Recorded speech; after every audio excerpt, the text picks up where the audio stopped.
Perkenalkan, nama saya Charles Kalau, PPL di WKPT Baganbaru ini.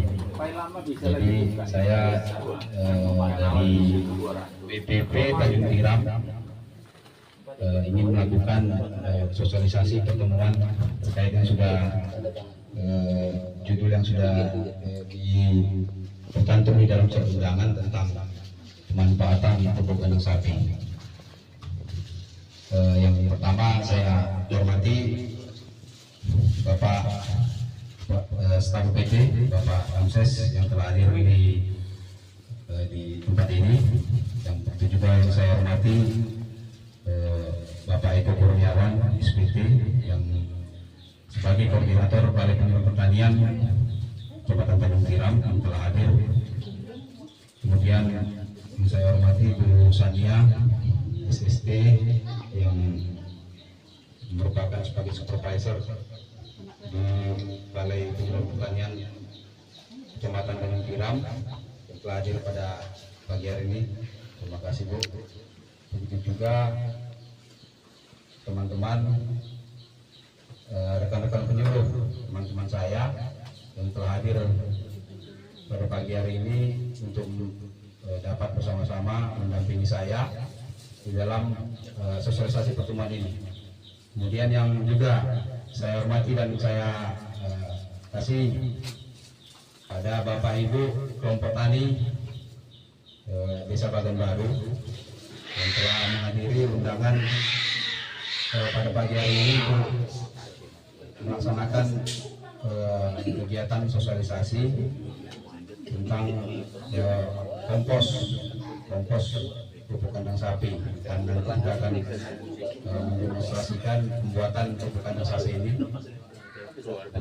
Khusus juga buat Bapak Sunarto sebagai tuan rumah, saya ucapkan terima kasih atas kesediaannya untuk dapat menyediakan tempat dan juga waktunya tentunya pada pagi hari ini. Itu juga buat Bapak Ibu sekalian telah menyediakan waktunya pada pagi hari ini.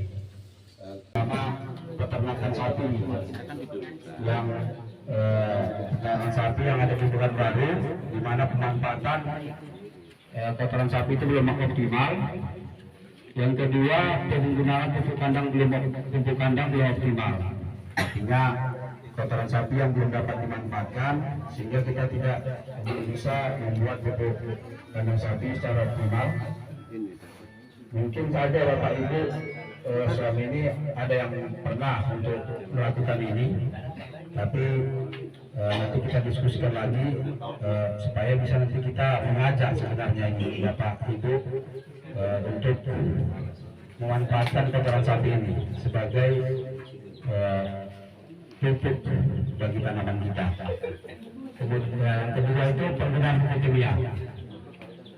Penggunaan pupuk kimia ini adalah pupuk kimia yang biasa kita gunakan. Artinya kita sudah terbiasa untuk melakukan pemupukan dengan menggunakan pupuk kimia. Jadi kita di sini bisa saja kita manfaatkan terus ini yang kita beli. Nah sekarang ini kendalanya kan harganya mahal. Saya pikir itu harganya mahal. Kalau dia non subsidi ya, kalau misalnya kayak MPK saja mungkin katanya tembus sampai 1 jutaan, 1 jutaan persen, per 50 kilo. Tapi nantinya kan bisa jadi biaya produksi yang melonjak. Kalau kita gunakan pupuk kimia yang 100% kita gunakan untuk tanaman, 100%, itu akan meningkatkan biaya produksi kita. Kemudian alokasi pupuk bersubsidi. Nah di sini juga selama ini juga sudah ada kita beritakan juga bahwasanya alokasi pupuk bersubsidi biasanya kita dapat dalam arti urea, NPK untuk perkebunan. Nah melalui Peraturan Menteri Pertanian yang nomor 10 tahun 2022 itu sekaligus juga kita mengingatkan sini kepada Bapak Ibu kelompok tani bahwasanya untuk komoditi kita perkebunan sawit, kelapa, dan juga yang untuk hortikultura pisang kemungkinan besar dan memang tidak dapat lagi untuk alokasi pupuk bersubsidi untuk perkebunan. Ya, saya pikir kita harus mencari apa yang bisa kita lakukan sebagai pengganti maupun menekan penggunaan pupuk kimia bagi tanaman. Kemudian nilai ekonomi dari pengelolaan pupuk kandang. Nah, sebenarnya mungkin kita bisa sadari ataupun kita bisa ketahui lagi bahwa pengelolaan pupuk kandang ini bisa menghasilkan nilai ekonomi sebenarnya kan. Ya, mungkin kita bisa juga sudah tahu. Artinya sesudah kita kelola pupuk kandang sudah kita buat, nilai ekonominya nanti kan bisa kita jual. Kita bisa jual dalam bentuk persen. Nah, itu kan bisa jadi tambahan penghasilan sebenarnya bagi peternak sapi. Bagi peternak sapi itu kita ajak untuk bisa melakukan itu. Ya memang kita butuh infrastruktur ya, kita bisa buat dulu ininya, tempat ini pengelolaannya kita bangun dulu, kita ada transportasi juga mengambil kotoran sapi yang di ladang tadi. Itu sempat saya komunikasi dengan Pak Mas Budin, katanya itu kendalanya pasti itu karena di ladang kita bakal repot bisa bolak-balik ngambil kotoran sapi. Teknisnya bagaimana nanti? Itu aja, mungkin ada di sana tempatnya, kita kumpulkan satu di Jogong ini sekali 3 hari kita jemput pakai angkutan atau pick-up kan, di sini misalnya di sini tempatnya. Itu teknisnya bagaimana Bapak Ibu lah. Saya pikir itu bisa Bapak Ibu bisa ini punya kami itu. Kemudian sistem pertanian berkelanjutan dan berwawasan lingkungan. Sistem pertanian berkelanjutan dan berwawasan lingkungan ini mendukung sebenarnya penggunaan pupuk kandang sapi ini ini kan pupuk organik, pupuk alami yang tidak mengakibatkan sesuatu masalah di dalam tanah maupun di tanaman. Kalau dia memang tepat cara ini, tepat penggunaannya, artinya pupuk kandang yang sudah jadi, yang sudah kita proses, betul-betul berwawasan lingkungan juga, artinya tidak mempengaruhi kerusakan lingkungan, kerusakan tanah. Kalau penggunaan pupuk kimia ini kan terus menerus, ya tanah itu jadi kering juga, apalagi dia di musim kemarau, mungkin datang hujan, nanti akan terjadi erosi, nanti keparit lagi apa ya pupuk kimianya kalau tidak ditutup juga kan. Nah, itu saya pikir pendahuluan ya Pak, Bapak Ibu.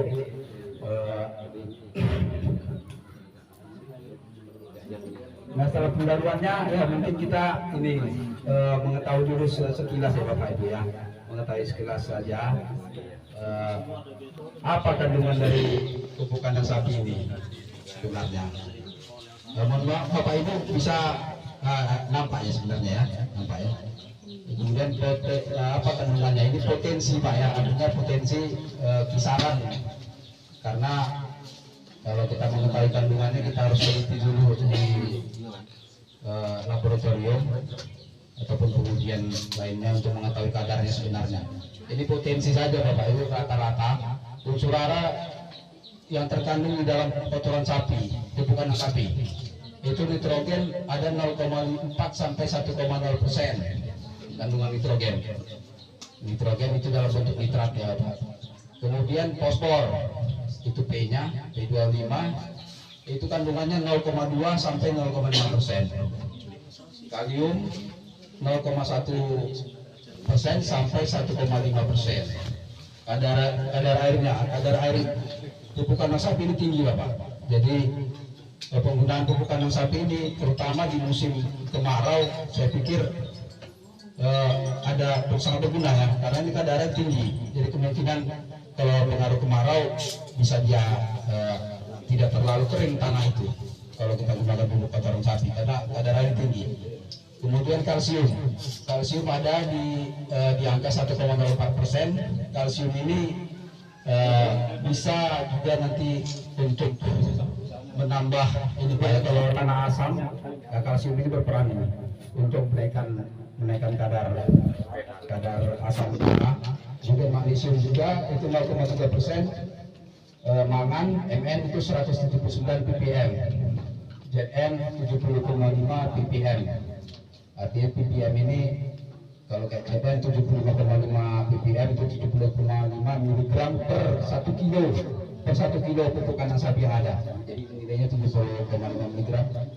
Jadi keterangannya Bapak, ini satu ekor sapi dengan berat lebih dari 100 kg umumnya menghasilkan kotoran sapi 20 sampai 40 kg. Ya mungkin nanti bisa ditanya nanti sama Pak Sunarto, kira-kira kalau di kandang dia satu hari itu berapa kilo dia bisa mengeluarkan kotoran sapi dengan ukuran berat sapi yang Bapak punya gitu ya Pak, satu ekor 20 kilo sampai 40 kilo Pak, berdasarkan yang ada datanya.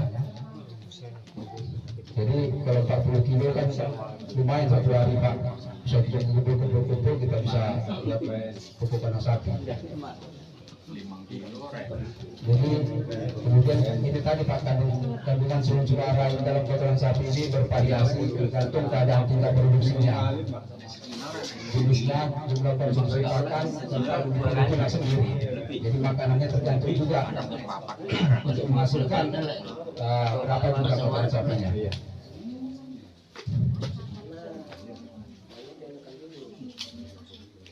Kemudian manfaat tadi Pak, manfaat kandungan yang terdapat di dalam kotoran sapi. Ini juga kita bisa sekilas jelaskan Bapak. Yang pertama itu nitrogen. Nitrogen ini umumnya mempengaruhi pertumbuhan tanaman. Kalau kita ngasih ke tanaman, itu meningkatkan pertumbuhan tanaman, meningkatkan tanaman sayuran yang diproduksi daunannya. Artinya sayuran yang kita manfaatkan daunannya, ini manfaatnya nitrogen ini bagus. Kemudian meningkatkan aktivitas organisme di dalam tanah. Jadi di dalam tanah ini kan terdapat organisme yang bekerja untuk menghasilkan unsur hara yang bisa dapat dimakan tanaman Pak ya. Kemudian membantu proses sintesis asam amino dan protein di dalam tanaman. Ini juga berpengaruh terhadap pemasakan, artinya untuk mengelola masakan di dalam tanaman Pak ya. Kemudian juga fosfor. Dari kandungan juga fosfor ini pertumbuhan dan kesuburan tanah. Pertama itu membantu respirasi dan juga proses fotosintesis pada tanaman. Jadi untuk memasak unsur hara itu untuk dapat diserap tanaman. Kemudian membantu pembentukan bibit tanaman dan juga pembentukan buah. Ketiga, merangsang perkembangan akar tanaman sehingga tanaman lebih tahan terhadap adanya kekeringan. Ini fosfor ini ininya fungsinya ke akar ini lebih kuat untuk perkembangan akar tanaman. Kemudian mempercepat waktu panen tanaman, karena perkembangannya lebih baik ya Pak. Tiga itu kalium. Yang pertama itu meningkatkan kekokohan batang tanaman sehingga tidak mudah roboh. Kalium untuk meningkatkan kekokohan batang tanaman. Kedua, meningkatkan kadar karbohidrat dan juga gula di dalam buah sehingga buah memiliki rasa manis. Ketiga, membuat biji tanaman lebih berisi dan padat sehingga bisa dijadikan biji unggul. Kemudian meningkatkan kualitas buah pada tanaman, meningkatkan ketahanan tanaman dari hama dan juga penyakit. Unsur kalium ini penting ini Pak, kalau misalnya ada hama tanaman menyebabkan banyak ya, kita bisa lihat dulu Pak, ada kalium di dalam tanahnya Pak. Takarannya itu jumlahnya 80% dari yang mau jadi kita buat. Yang mau kita buat itu kan 200 kilo, 80%-nya berarti 160 kilo. Nah kemudian sekam padi itu jumlahnya 20% dari 200 kilo, dapat 40 kilogram. 40 kilogram. Kemudian bahan yang ketiga itu molasses. Molasses ini 0,25%, kita siapkan 0,5 liter untuk membuat tekanan sapi 200 kilo. Kemudian M4, media M4 tadi. M4 ini mikroorganisme di dalamnya untuk menguraikan bahan organik yang ada di kotoran sapi. Nah itu ada soal tadi. Ya, ada soal. Kemudian air secukupnya, artinya air secukupnya ini kita larutkan nanti, ya kita siramkan, ya tidak basah. Kotoran sapinya tidak terlalu kering juga.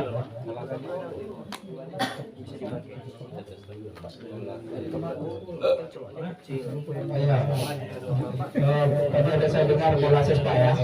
Molasses itu tetes tebu Pak. Tetes tebu ini biasanya produk sampingan dari pengolahan gula tebu. Jadi produk sampingannya ampasnya.